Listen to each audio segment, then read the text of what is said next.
Hi, I'm Tiffany. I'm Alexandra. And we're Subtle Asian Book Club. Welcome to our book club and podcast dedicated to amplifying Asian voices in the literary space. Yay! Woo! We are super excited to be talking about our February book of the month, which is Year of the Tiger, An Activist's Life by Alice Wong, who was a disability rights activist. We're so excited to have you with us. This first portion won't have any spoilers, so feel free to watch at your own leisure. But afterwards, we'll dive into spoilers, so come back after you've read the book. If you haven't read the book, there are a few content warnings that we need to go over. So the content warnings are ableism, chronic illness, racism, medical content, medical trauma, injury/injury detail, and discussions around the COVID-19 pandemic/epidemic. Why don't we start off by saying what we thought of the book first? So do you want to share a little bit about your impressions, like your holistic review? Okay. I'm going to start with like a briefer review. But I think my main impression was that I'm very grateful that I read this book, because this is something that I know that I wouldn't necessarily pick up on my own. Simply because I don't really read a lot of nonfiction or memoirs. I will say that this was also a very different book. I don't even know how to categorize it because it's not really a memoir. Yeah, it feels like essays meets memoirs meets not even historical fiction, but just like it's very all-encompassing. I think the way that they pitch it is like it's a puzzle piece of...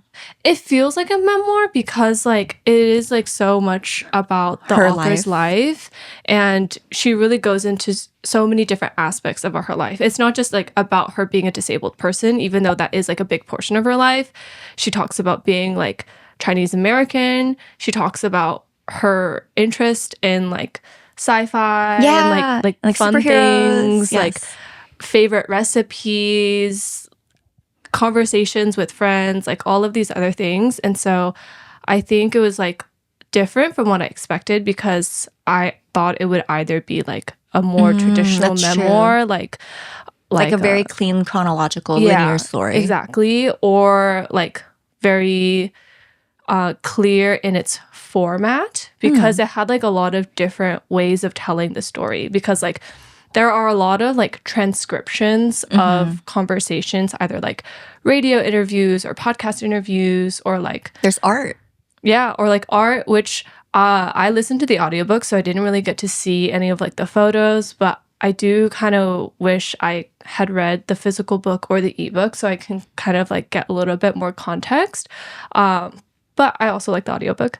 And so I liked that about it. I felt like that was very interesting. I also really appreciated that she is very unapologetic as a narrator and like as a person.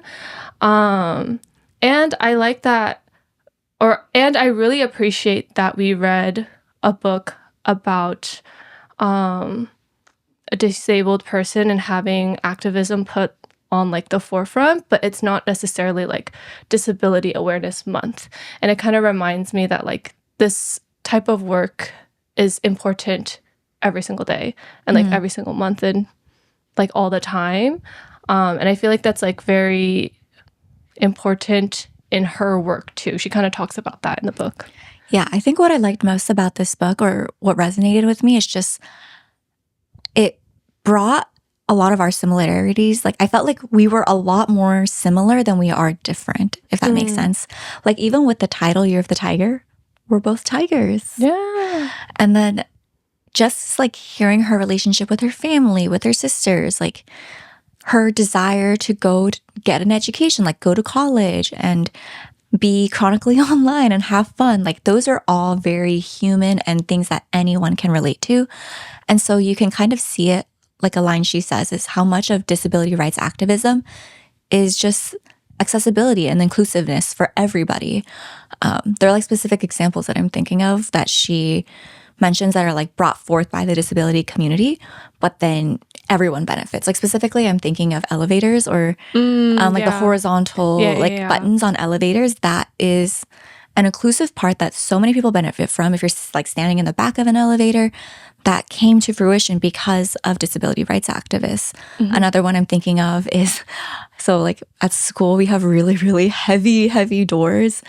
And so truly the only way you can open them or like prying it open with all your body strength or pressing the handicap button. And that is something so innocuous that people might not think about. Just like, oh, I'm just like doing this because it's convenient for me. It's like, yeah, it's convenient for you, but it's also convenient, and it exists because of wheelchair users, of people who needed this because, I don't know, like you built this super heavy door because it's like windy here in New Haven, but it's not the most accessible thing and it's not easy for everyone. This facet of like disability rights activism and disability rights, I don't know the right term, like infrastructure, is just inclusive infrastructure for everybody. Yes. Yes. Yes. Period. Yeah. So I was feeling like really grateful and just more aware reading this book too. Yeah.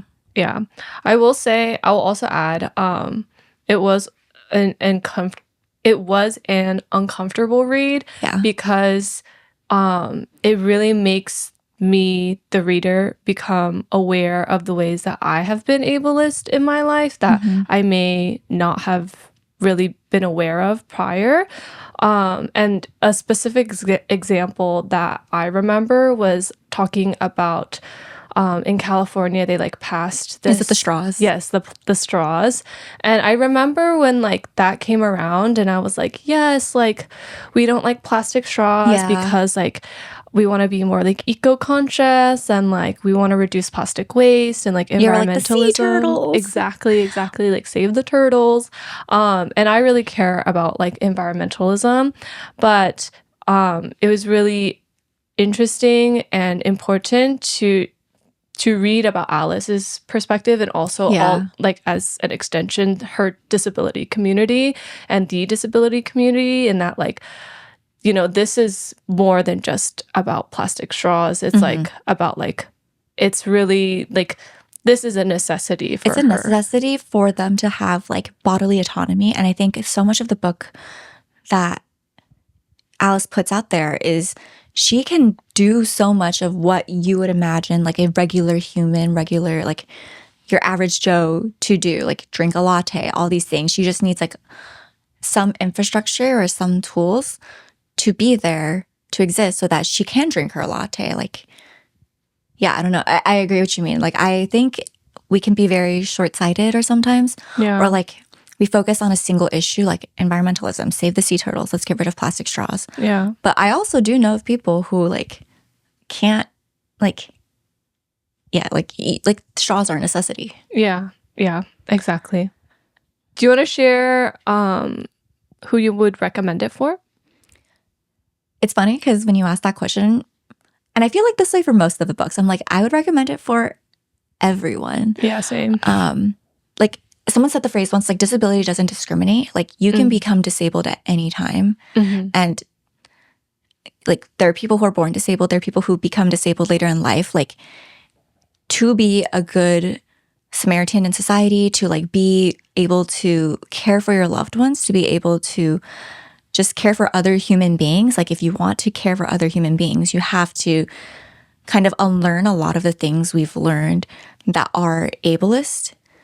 And I think it's still a process of learning. Like we are still learning. I'm sure we will still make some mistakes, but having that intention of moving forward and being just like a step better every day will do wonders. And I think this is a book that kind of forces you to have that conversation with yourself, if not just learn about someone who is willing to speak up. Because I think kind of Alice mentions this, like a lot of people who maybe are disabled in your life kind of get scared or like don't want to have a hard time advocating for themselves, essentially. Like whether it's having people around them who don't listen, whether it's feeling too much, like it's hard to be in that position.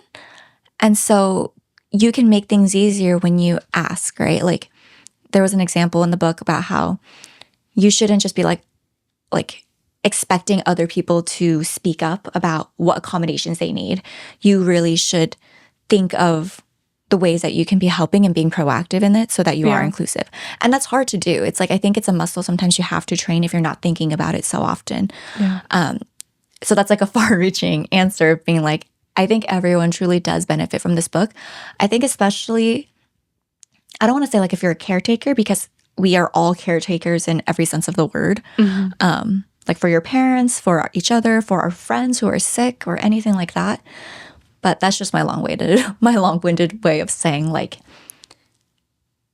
if you just want to like learn more, or if you think,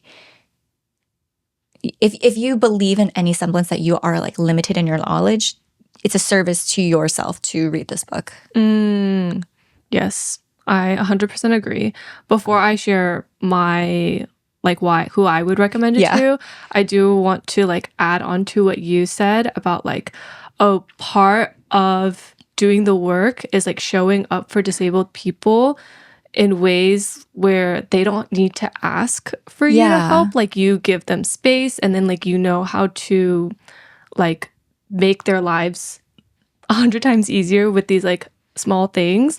I think that was like part of what I meant earlier about like, oh, this was an uncomfortable read, and like ways that I have been ableist in my life without realizing, because I didn't do the work of like, you know, helping somebody out. I can't have like a specific, it's like hard for me to think of like a very specific example, but like there's so many like small ways that like you can help out someone who may or may not be disabled, and like who may really need that help and they don't know how to ask. Yeah. Okay. I would recommend this for people who haven't had a lot of exposure to media with disability representation, because I think in general, disability representation, unfortunately, in pop culture, books, movies, film, it's hard to come by. And like authentic, and it's usually not by the disabled actress, actor, etc. Exactly. Like authentic, true disability POV from a disabled person. Can I add something to that? Okay, go. Something else I thought of is like a lot of popular media, and there are several books that are like this, where like a character or someone becomes disabled and then they're healed. I feel like that is something like Alice wouldn't like. And that is something like this book try to pushes you past. Like, disabled people are fully capable of living the way they are. Like there's this message, or like potentially like a misguided belief, that disabled people cannot live a full, fulfilling, fruitful life. And that's something Alice tries to push back on. And I think if you're reading or watching, consuming a lot of popular media that doesn't have good disability representation, you might be led to that belief. You might think that, oh, if only they could be healed. But that's something that Alice is staunchly like, no, she doesn't need to be healed. She's like a wonderful person. She's come to live the way that she has. Sure, it can't always be easy, but that's why disability awareness is important. Like, her life is no less important than anyone else's. Yes, exactly. And I don't know if this like really answers the question of like who I would recommend it for, but I will say I feel like reading this book has made me more empathetic. So maybe if you want to be a more empathetic person and a more understanding person of people from potentially different backgrounds from you, then I would highly, highly, highly recommend this book, because I feel like I didn't really have an understanding of what it would be like to have a disability until I read this book. Obviously, because it is like her firsthand account, and then she really shares a lot in detail about like her life experiences and like her day-to-day and all of the discrimination that she has faced, and so much more.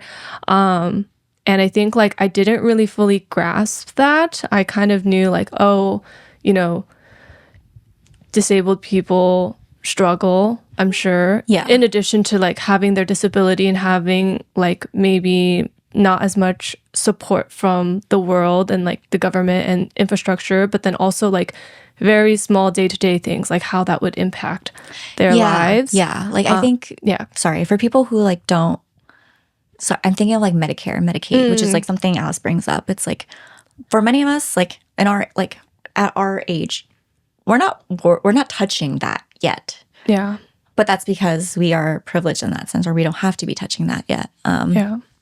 So like, and then some people might be like against cuts to Medicare or in favor of cuts to Medicaid or whatever.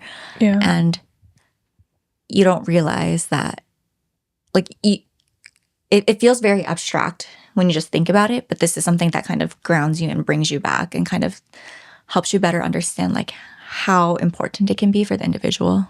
So to wrap up our non-spoiler section, do you want to talk a little bit about what readers can expect if they haven't picked up this book yet? Or like why they should read it? I think we kind of touched upon that. Yeah. I think, sorry, I'm just going to go first. Okay, go for it. I feel like what you should expect going into this, or like what you might get out of it, is you are going to be uncomfortable, like just like Alexandra said.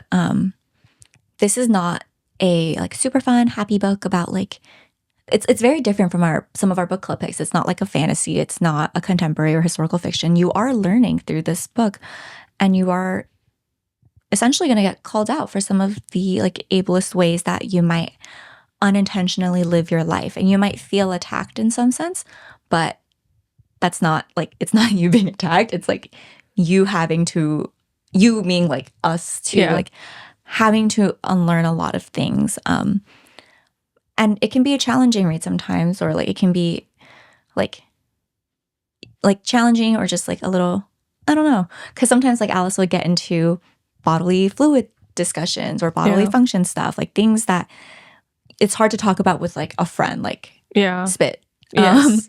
Let alone with like someone you don't even know. But you will come out of it having truly like a better grasp or an understanding.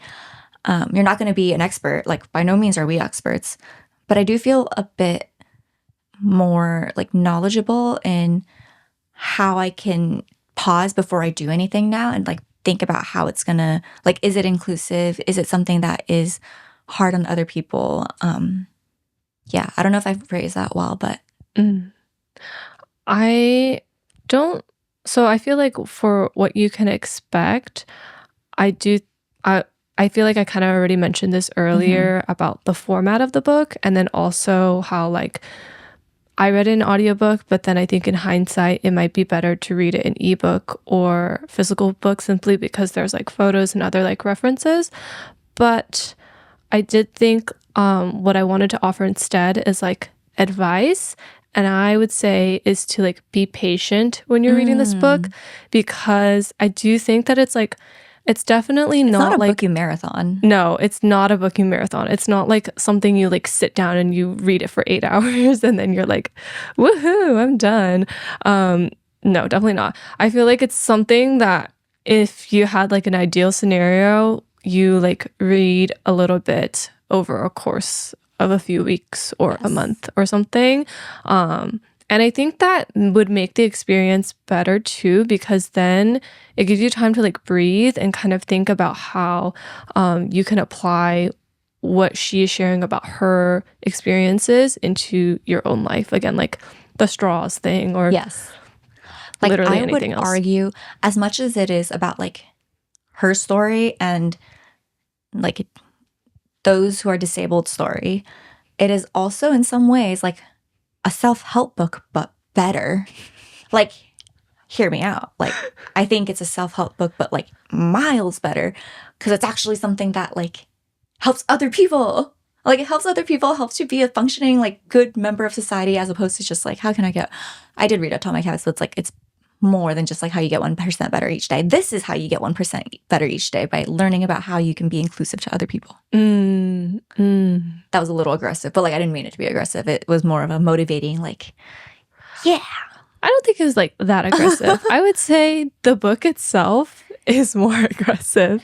It is. It's definitely like, she's definitely a tiger. Yeah. Like, very as tigers. Yes. This is how we would like. Yeah. She is very strong in her beliefs and her opinions. And I find that I really admire that. So, yeah. Yes. Okay. So we're now going to dive into the spoiler section. So if you haven't read the book yet, goodbye. See you. But we're excited to keep chatting because, I don't know, I think so much of this story is just so fun to chat about. Like, there were so many moments where something happened and I immediately wrote it down in my notes app. So, do you want to go first? Yes. Okay. Oh man, this part should have gone in the non-spoiler section. But something I want to talk about is like in today's world, many of us are like online and we're like, I don't want to be perceived. Like, I don't like, no one noticed me. Like, don't look at me. But when you're disabled, like Alice, she doesn't have that privilege. Like, you don't think about that being a privilege. But when you are so visible in like your wheelchair, and then there are people who are like calling you out, being like, ah, like this person come do this, like da da da da da.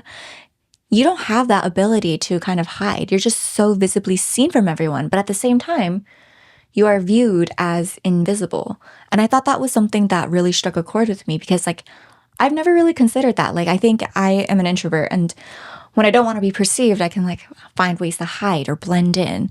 But for Alice, she can't do that. She is in her like wheelchair. She can't really just disappear. If anything, she needs to further her voice so that people are rightfully accommodating her, and so she can get the help or like the assistance she needs. And that was something that just really stuck with me. That is so interesting. I don't know if did she talk about that? It was like a throwaway sentence, but that like stuck with me because I was like, yeah, that makes a lot of sense. And I feel like that makes me think about how I feel like Alice was a very unexpected narrator because I mentioned this earlier but she's like a very like strong-willed person. And maybe this is just me stereotyping, or maybe she mentions this, but a lot of times I would assume that like if the world is like constantly kind of like putting you down, which if you're a disabled person, the world unfortunately is constantly putting you down, it would be very, very, very challenging to kind of like fight back and fight for yourself and advocate for yourself. But then I don't know if it's just like the way that she was narrating, it made me feel like she never really considered not fighting back. It made it feel like, oh, it's not an option to be invisible. Like I must like advocate for myself in order to, and that's hard. Yeah, exactly. Like it's tiring. I'm sure like she didn't like, it's just hard to be the first for a lot of this. And I think it's really wonderful when you have, I think it was like UCSF who was willing to like make the changes with her, and like they're like, we don't have all the answers, but we're willing to work with you to make things happen. Yeah. But then there are people like, I think it was like her drama teacher. Oh yeah. Who was very against just giving her the accommodations she needed. Yeah. When you mentioned the drama teacher, it made me think back, because I was saying like, oh, I felt like I was like very impressed because maybe like this is just like her personality or like who she is, where she's like very opinionated and strong-willed and like will advocate for herself. But you're right, like when the instance happened with her drama teacher, she kind of was like, she didn't fight for herself, and she kind of talks about that, where she was like, oh well, I guess I just can't take this drama class. And it's interesting because like, well, she did try like a couple times. Oh yeah, like, she did try, but then like she talked to the teacher again, and she was just like no. And then at that point, you're kind of like, I assume you're like, okay, well, how much do you want to keep pushing? Yeah, especially like when someone's not gonna listen and not even consider, which is I was like, that's so. Yeah. I remember she had mentioned that she didn't tell her parents about it, and she kind of regretted that because she was like, oh, if I had told my parents, then like maybe they could advocate for me, because like it's hard for her to advocate for herself. She already tried. Yeah. But then she did like essentially like, I guess like my understanding or takeaway from the drama teacher story was like, she's making herself smaller, because even though she did advocate for herself, like ultimately she decided to make herself smaller because she didn't want to tell her parents or her friends, or maybe she told her friend, but she didn't want to tell her parents because she was like, oh, this is not a big deal. I don't want to take up space. Like it's kind of like a hassle. Like I don't want to, I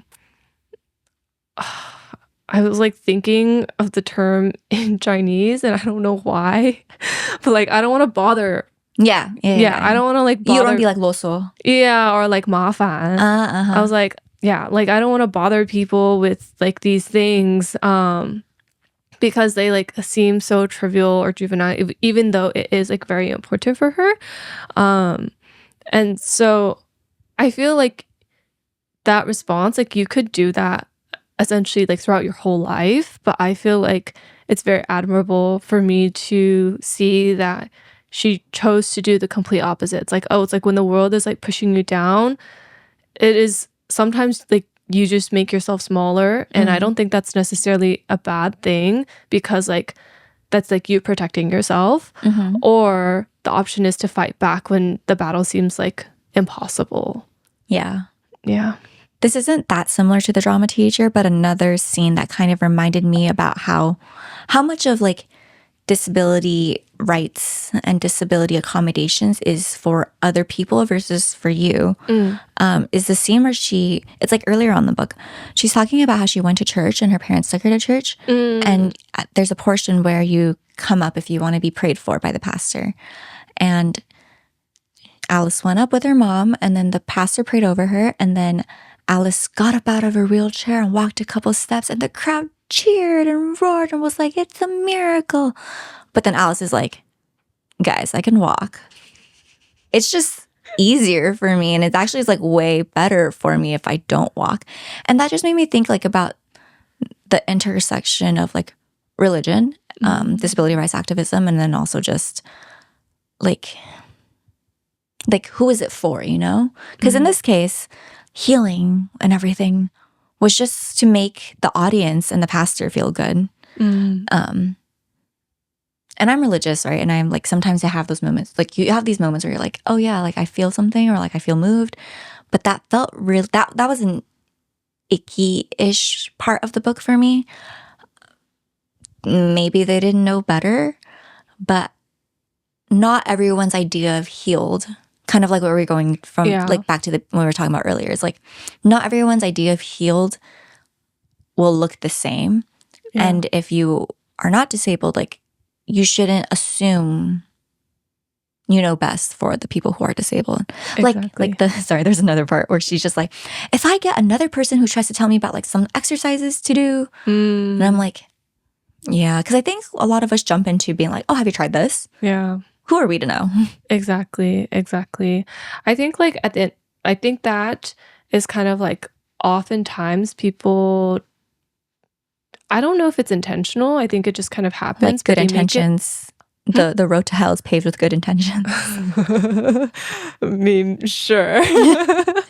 I was gonna say like people like make it about themselves, or they're like, oh, like, you know, like and I know I do this too for like a lot of like more trivial surface level things where it's like, oh, like I'm having trouble, let's say running. And then you're like, oh, like earlier we were literally having this conversation where Tiffany was talking about running, and then you're saying like, oh, your ankle has started hurting. And then my response was like, oh, maybe you can try like adding a heat pack or like heat like as like or like X, an Y, ice and pack Z. or like something like that. And when I said that, I was thinking about myself, and I was thinking about how like when I injured my knee, that helped me. Yeah. And so I think like it's really tricky, because I do think that like it can come with good intentions, because it's like, oh, I'm trying to help this person. But ultimately there's a fine line, and it can be selfish where it's like, oh, it selfishly feels good, let's say, if in this running scenario, Tiffany starts using the heat pack, and then she comes back to me and she's like, oh my gosh, I feel so much better. Yeah. Then the person who gave the advice, feels like empowered, and like that can be like the ultimate intention, even if I'm not like consciously thinking about that. Like when I said that, I wasn't like, oh my gosh, like I want to save You know her. what that makes me think of? Like how much of it is that like that urge to offer advice comes from like that good place, right? But it's because we're uncomfortable with accepting that we don't know everything, and just being okay with like that trust and like that person will do something. Or like that person has tried things, knows their own body best. And instead you like default to, have you tried this? Like can I be helpful? Yes. It is, you might be thinking of like, it's just like this weird mental psychology of like, I'm thinking of them. but actually I'm thinking of me. Yes. Is what you're trying to say. Yes, is what I'm hearing. exactly. Yeah. And I think it's also kind of tricky because, like, on one hand, earlier we were like, oh, like, ideally we become aware of our own subconscious ableism and are able to, like, help people who are disabled. But at the same time, we're saying, like, Alice doesn't want to be healed. And so it's like oftentimes help can look like, oh, I'm trying to heal you, or I'm trying to make you be better, or like improve yourself. But then she's like, I'm not trying to, I don't like want to fix anything. Like, I want to make my life easier, obviously, and like make it so I'm more comfortable living my life. But then it's not like, I don't want to, like, I don't know. It's hard. I think like another phrase that stuck out to me in this book was when Alice at one point was like saying, she was like, having a relationship with a radical body is not easy. Yeah, like, I don't know, that just stuck with me. It was just like, it's not easy. Sorry, okay. I don't know if you caught this part of the book that I thought was funny and very small, but I wanted to bring it up. But Alice loves hot water. Oh, yes, I did. Yes. I felt seen. But rip, because at one point she was like, I love hot water. Like, people have been colonizing so many things. I hope they don't colonize hot water. But now people are in a very Chinese time in their lives. And I'm like, no, Alice, rip, you would have hated this. But I've recently been converted into enjoying hot water. So I understand why it's so loved. Yeah. Well, as a hot water lover, I happily accept you. But that was like a part of the book where I read and I was like, oh my God, ha ha ha. Yeah. Not like ha ha ha. Funny, but funny, weird. Yeah. That's so tragic. This is like a really small side tangent, but I kind of do wish that this is still about hot water. Okay. But I kind of do wish that, or I kind of appreciate that hot water is now becoming something that is more normalized, because I've been to multiple restaurants where I'm like, they're like, oh, do you want anything to drink? And I'm like, oh, could I get hot water? And they're like, we don't have hot water, we have hot tea. And so then I'm like, I need to purchase tea. Like, I don't even want the tea. Like, could I purchase hot tea without the tea bag, please? Yeah. Like, that's like what I would want. But then, like, for some reason, like, obviously they must have hot water because they, like, how else are they gonna make tea? Hot tea? It's literally hot water with a tea bag. That's what they serve you. And I've been to $2. Literally, I've been to multiple restaurants where they're like, we don't have hot water, it's only hot tea. And I was like, oh. So with the rise, and I'm hoping with the popularity of hot water, more restaurants will be like, oh, you want hot water? Here is hot water. Okay, you don't have to purchase hot tea to get the hot water. Anyway. Yes. I think we can talk a little bit and shift gears to just podcasts, interview, radio, inclusivity. Because I think this was something, like, my back straightened up when I started listening to this part of the podcast. Because I was like, oh yeah, like, there is so much that, not like there are times when I messed up, but there are times when I've messed up when it comes to outreach or like thinking about things, or yeah, like it did not cross my mind how I could have been more inclusive, or how we could have been more inclusive as a podcast, things like this. I think we're jumping around a lot here. Is that she says that radio, for example, is like one facet of radio that can be difficult for disabled people is that radio and podcast sometimes just always feels the need to be perfect to be good. Like, no stutters, always knowing what to say. Like, you don't need to be on camera, like, for a face, but there's this expectation that it's like very smooth sailing. And I think we do the same thing where we're like, we have to polish this up. Like, we took 10 takes before this because we could not get it together. Yeah, we tried saying, hi, I'm Tiffany. Hi, I'm Alexandra. Like, literally like over 10 times. It's just been a long day for us. And I think you should cut it out for the sake of the viewership. But just that, like that Don't in worry, general, Will. like on radio, people expect perfection sometimes when they listen to something. They expect like really good quality, like no stuttering, like no fuzz in the audio sound and things like that. But that can be ableist. Like that is ableist because some people like do have a stutter, and that's just like that doesn't inhibit them from anything. That just means like it's just a part of who they are. Yeah. No, I agree. I think it's like kind of complicated though, because I think this could then extend to beyond podcast or radio. Maybe radio, I think it depends on the radio station, but then oftentimes I think of radio as something that's like live. Yeah. And so that's why it's like, oh, like if you stutter or something, then and it's live and it needs to be perfect, then it definitely can be ableist, and it's like obviously very challenging. And yeah. And sorry. Go. What I'm thinking of for radio is sometimes it's like timed. Like you only have 10, 15 seconds like for a specific pitch or something like that. You don't have the freedom to make mistakes. Yeah. Sorry. Yeah, continue. Yeah. But then I think like if we think about like podcast as a whole and it's, let's say, not live, like this, we are editing it, trying to make it perfect. Then I think it could also extend to like so many more things, like books, film, TV, essays, internet things, like content creation, like social media, like so many other things. And I think like that is a much bigger conversation that is like a lot harder to... It's like a fine line between authenticity and, I don't want to say like a good product, just like polish, or not even polish. Like I can't find that right.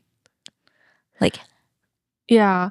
But then I also think it's like interesting because like we try to be polished even like when you're not, like, let's say being like recorded. Because I was thinking about this about myself, like it's interesting, like this past month where I was like noticing that obviously, and I'm sure a lot of people do this too, where like when I meet a new person, I feel like I become very like matters. Yes.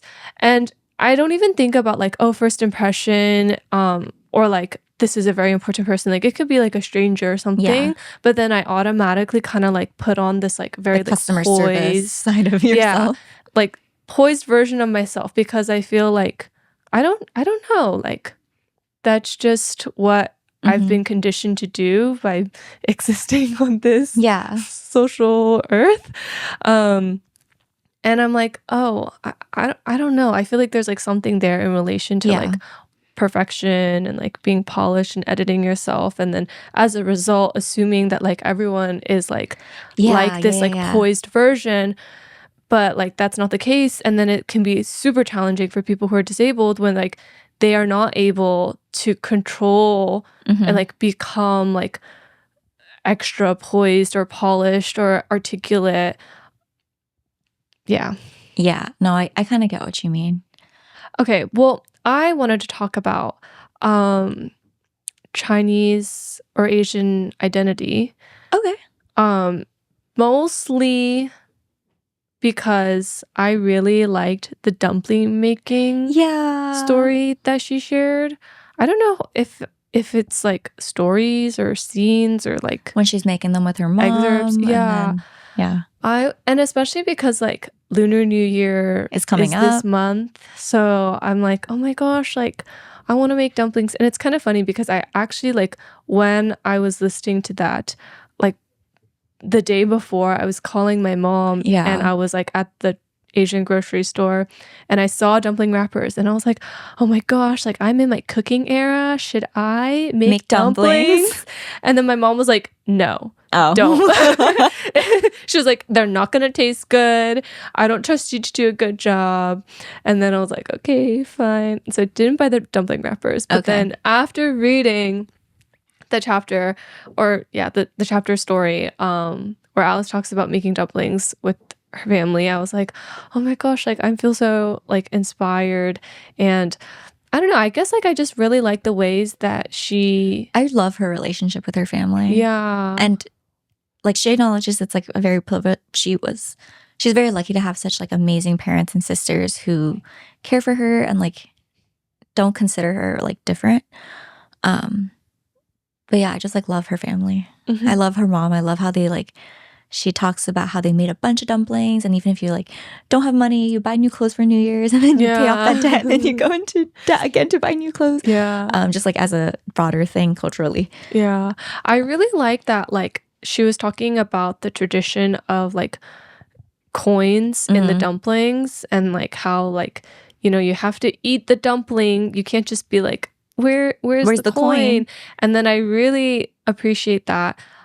She had mentioned, she was like, oh, she's not able to eat the dumplings. And so her sisters or like other family members will eat it on her behalf in search of like her money.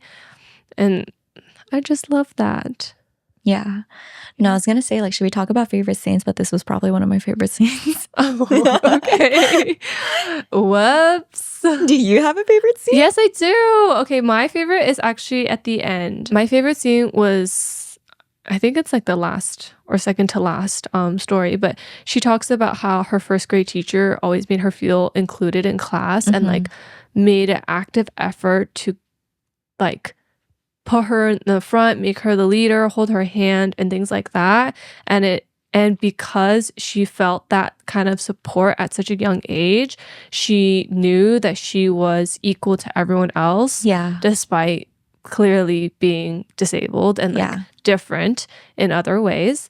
And then like how she, you know, later, like 20 or 30 years later, reached out to her teacher and then like they still like email each other like every now and then. And then I really loved how she was saying how she will share her work with her teacher. And then she was saying how she was like, oh, this is not to brag and to be like, oh, look at whatever essay or radio or anything that like I made to brag, but it was more so like, look at this thing that I made that I wouldn't have been able to do without you. Yeah, without you. And I was like, that is so powerful and wonderful. And then this also calls back to the January book. Yes. I was saying the same thing, just like yes. Teachers are great. Yes, a good teacher changes your life. Exactly. I have such a soft spot for teacher-student relationships. Yes. Love. I love my fourth grade teacher, especially. A lot of my teachers, but yes. Yeah. Okay, this is my ending on a positive note. If you wanted to add anything else you wanted to add, just you can jump in after. But a lot of the book or transcriptions between like, you know, conversations which she had with like people that she admired or worked with. But I really appreciated one of the transcriptions where it was like a podcast with her friend. There's like quite a few podcast transcriptions with her friend, and it's just a really small thing. But then like when I was listening to that, I was like obviously conscious of the fact that we were going to record this episode. And I was like, oh my gosh, like friendship. We are all the same. We're all connected by the same things of like love and community and friendship and being there for each other. And I think in a somewhat similar vein, something I really, really admire about Alice and just the disability community is that they are so conscious of the intersectional like struggles. So unfortunately, Alice has since passed away in November 2025, but her legacy and like all the work that she did was not just for the disability community. It was for like people in Gaza. It was for like college campuses. It was for people like communities far, like so much farther than her own. Yeah. And I'm like, she's a badass. Yeah. And I think that also like goes to show her philosophy and the general ideology that, you know, disability is intersectional. It's not just something that is like confined in its own thing. It really is part of everything. If you wanted to hear more, we do discuss in our secret library. You can learn more info on how to join the secret library on subtleasianbookclub.com. I was going to say, and the description. Yes. But our March book of the month is A Year Without Home, which is a middle grade poetry novel. Oh, it's poetry? Yes. So I think it'll be super, super exciting. We're taking a shift from the historical fiction and memoir side to the middle grade. But it'll be just as good, and we're excited to read it with you. Yeah. Woo! Thank you so much for joining us. And we'll see you next time. Bye. Bye.